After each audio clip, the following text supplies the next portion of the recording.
चुड़ाला की सिद्धि का वैभव, गुरु उपदेश की सफलता में किरात का आख्यान, सिखी ध्वज का वैराग्य, चुड़ाला का उन्हें समझाना, राजा सिखी ध्वज का आधी रात के समय राजमहल से निकलकर चल देना और मंदराचल के कानन में कुटिया बनाकर निवास करना।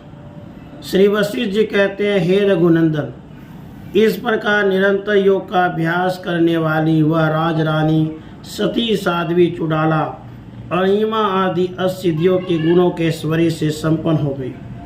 मोह आदि दोषों तथा त्रिविध तापों का उपशम हो जाने से उसका हृदय गंगा जी की भांति निर्मल और शीतल हो गया। वह कभी आकाश मार्ग से गमन करती थी, कभी समुद्र के भीतर द्वीपों में पहुंच जाती थी, कभी स्वेच्छानुसार भूतल पर विचरण करती थी। यों बिजली की प्रभा के समान चमकीले आभूषणों से भूषित वह सुंदरी चुड़ाला आकाशगामिनी होकर यत्र तत्र घूमने फिरने लगी।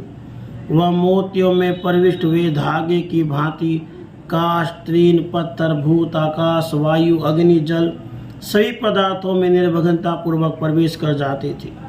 इस प्रकार उसने मेरुगिरी के शिखरों पर, लोकपालों के नगरों में, दिशा एवं आकाश के मध्य में स्थित सारे भुवनों में सुखपूर्वक विचरण किया।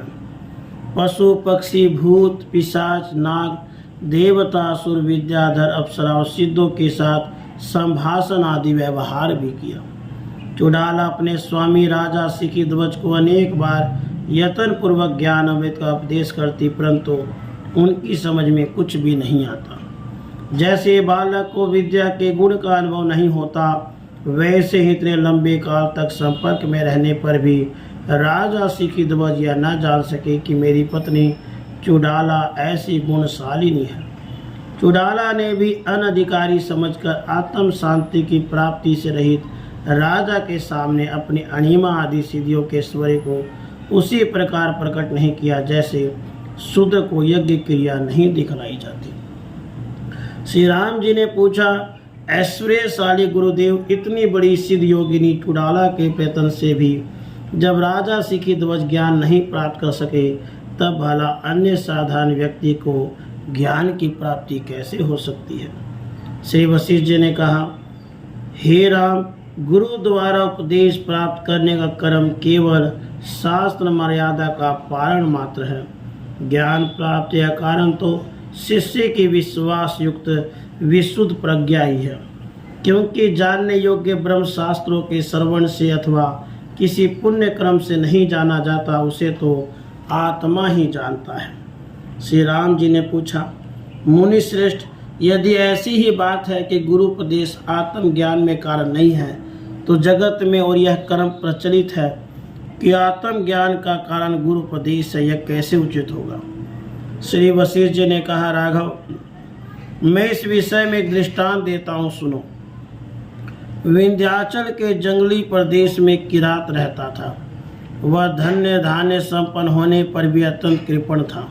श्री राम एक बार वह उस जंगली मार्ग से कहीं जा रहा था कि उसकी एक कौड़ी किसी घास फूस से ढके हुए स्थान में गिर पड़ी। कृपण शिरोमणि तो वह था ही, अतः उस कौड़ी को वह 3 दिनों तक चारों ओर सारे घास फूसों को लौटकर खोजने का प्रयत्न करता रहा।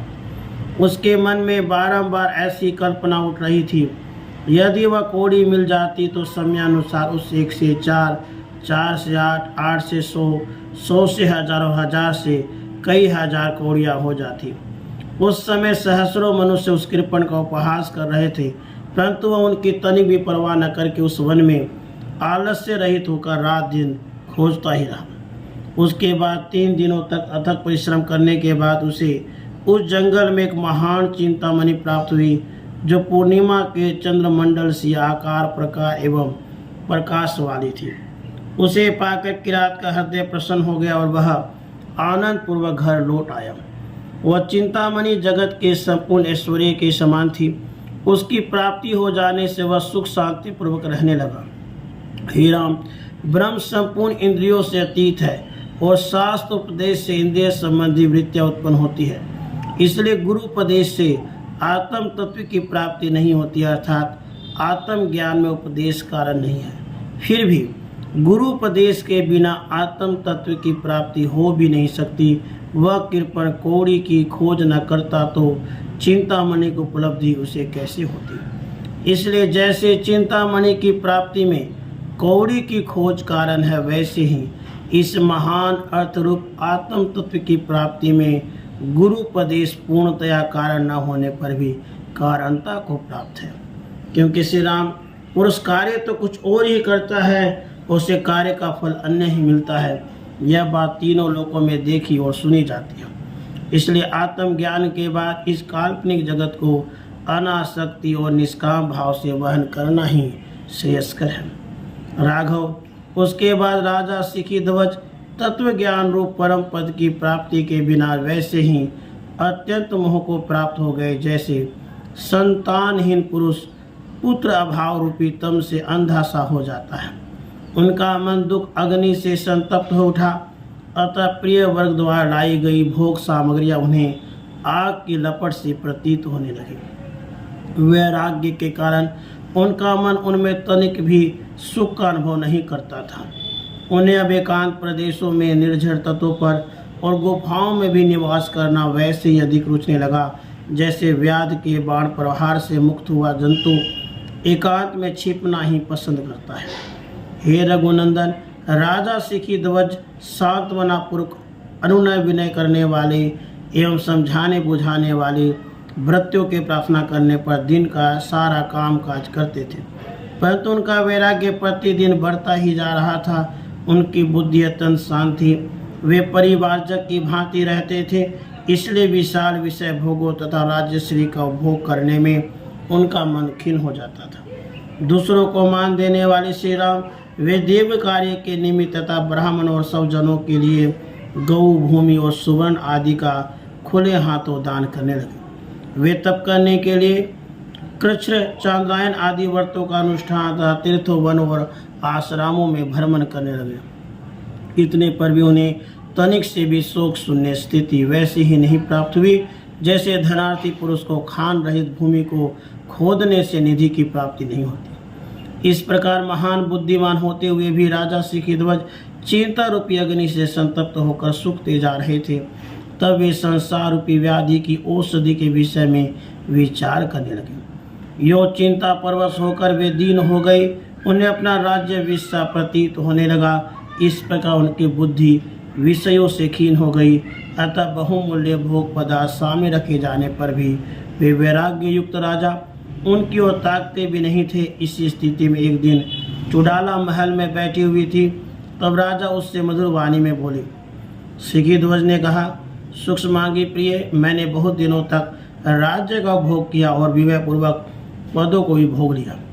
अब मुझे वैराग्य हो गया, तब मैं वन जाना चाहता हूँ, क्योंकि वनवासी मुनि पर सांसारिक सुख दुख आपत्ति संपत्ति ये कोई भी अपना अधिकार नहीं जमा सकते। न तो उन्हें देश के विनाश से मोहपूर्वक दुख होता है, न संग्राम में प्रजाजनों का सही करना कराना पड़ता है। अतः मैं वनवासी मुनियों के सुख को राज्य सुख के अपेक्षा अधिक उत्कृष्ट मानता हूँ। वैराग्य युक्त मन जैसा एकांत में सुख का अनुभव करता है, वैसा सुख उसे न तो चंद्रवदनी रमणियों के मुखमंडलों में मिलता है व न ब्रह्मा एवं इंद्र के भवनों में ही प्राप्त होता है। इसलिए सुंदरी, मैंने जो यह वन गमन का उत्तम विचार किया है, इसमें बाधा डालना तुम्हारे लिए उचित नहीं है, क्योंकि कुलीन स्त्रियां स्वप्न में भी पति की इच्छा को भंग नहीं करती। चुड़ाला बोली, नाथ, जैसे वसंत ऋतु में पुष्प की शोभा होती है और शरद ऋतु में पुष्प भला मालूम देता है, उसी तरह जिस कार्य के करने का अवसर प्राप्त हो उसी का संपादन करने में उसकी शोभा होती है, अप्राप्त कार्य के कार्य में नहीं। इसके लिए जिनके शरीर बुढ़ापे से जर्जर हो गए हैं, उन्हीं के लिए वन का आश्रय लेना उचित है, आप जैसे युवकों के लिए नहीं। इसी कारण आपका यह विचार मुझे पसंद नहीं है। प्रियतम, जब वृद्धावस्था आने पर हम दोनों के सिर के बाल श्वेत पुष्प की भांति बिल्कुल सफ़ेद हो जाएंगे, उस समय हम दोनों एक साथ ही घर से निकलकर वन को चले चलेंगे। साथ ही राजन, बिना समय के ही प्रजापाल रूप कर्म का परित्याग कर देने वाले राजा के राज्य का विनाश हो जाता है, जिससे उसे महान पाप का भागी होना पड़ता है। बिना अवसर के ही कार्य करने वाले राजा को प्रजाएं रोकती ही हैं। इसी प्रकार न करने योग्य कार्य से नौकर स्वामी को और स्वामी नौकर को परस्पर मना करते ही हैं। सिखी ध्वज ने कहा, कमल नयनी प्रिय, तुम मेरे अभीष्ट कार्य में विघ्न मत डालो।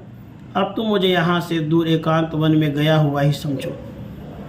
कठोर से कठोर अंग वाली स्त्रियां भी वनवास के लिए समर्थ नहीं हो सकती। फिर तुम्हारे अंग तो बहुत कोमल है और तुम अभी नवयुवती हो, अतः तुम्हें तो वन में नहीं जाना चाहिए।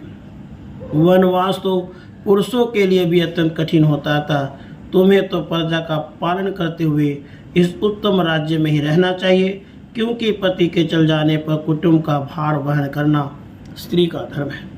श्री वशिष्ठ जी कहते हैं, श्री राम अपने उस चंद्रवदनी प्राण प्रिया से ऐसा कहकर जितरिए राजा सिखी ध्वज स्नान करने के लिए उठकर चल दिए और स्नान करके उन्होंने अपने संपूर्ण दैनिक कार्यों का संपादन किया।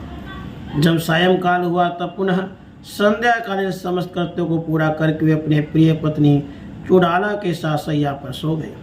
उसके बाद आधी रात के समय जब सारे देश में सन्नाटा छा गया, सारी जनता गाढ़ मुद्रा में लीन हो गई और कोमल बिछावन से युक्त पलंग पर सोई हुई चुड़ाला भी गाढ़ निद्रा में निमग्न हो गई। तब पलंग के आधे बिस्तर पे पत्नी सोई हुई थी। उस पलंग से राजा उठ खड़े हुए और हे राजलक्ष्मी, तुम्हें नमस्कार है, यूँ कहकर अकेले ही अपने राजमहल से चल पड़े। चलते चलते वे महासागर में प्रवेश करने वाले नदी की तरफ एक भयंकर अरण्य में जा पहुँचे। पुनः प्रातःकाल होने पर राजा सिखी ध्वज वेग पूर्वक वहाँ से आगे चले और 12 दिनों में बहुत से नगरों, देशों, पर्वतों, नदियों को लांघ गए। उसके बाद वे मंदराचल के तटवर्ती एक कानन में जा पहुँचे, जो मनुष्य के लिए अति दुर्गम था। वहाँ से मनुष्यों की बस्ती और नगर अत्यंत दूर पड़ते थे। वहाँ उन्होंने एक चौरस एवं शुद्ध स्थान में, जो जल से घिरा हुआ, शीतल हरी हरी घासों से आच्छादित होने के कारण श्याम स्निग्ध तथा फलों से लदे हुए वृक्षों से संपन्न था, मंजरी युक्त लताओं से बांधकर अपने लिए एक पर्णशाला बना ली। फिर राजा ने अपनी उस कुटिया में बांस का चिकना डंडा, फलाहार के लिए पात्र, अर्घ्य पात्र, पुष्प पात्र, कमंडलू, रुद्राक्ष की माला, शीत का निवारण करने के लिए गुदड़ी, चटाई और मृगचर्म आदि लाकर यथास्था रख दिया। इनके सिवा और भी जो कोई वस्तु तापस कर्म उपयोगी प्रतीत हुई, राजा ने उसे भी लाकर वहाँ रख लिया। फिर दिन के प्रथम प्रहर में प्रातःकाल उन्होंने संध्या पूर्वक जप और दूसरे प्रहर में पुष्प आदि का संचय कर लेने के बाद स्नान और देवार्चन किया। उसके बाद कुछ जंगली फल, कंदमूल और कमल दंड आदि खाकर उन जितेंद्रिय नरेश ने जप परायण हो अकेले ही वह रात बिताई।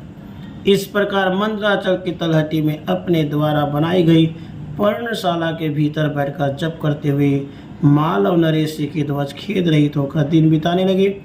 वे अपने पूर्व अनुभूत नित्य नूतन राजसी भोग विलासों का कुछ भी स्मरण नहीं करते थे।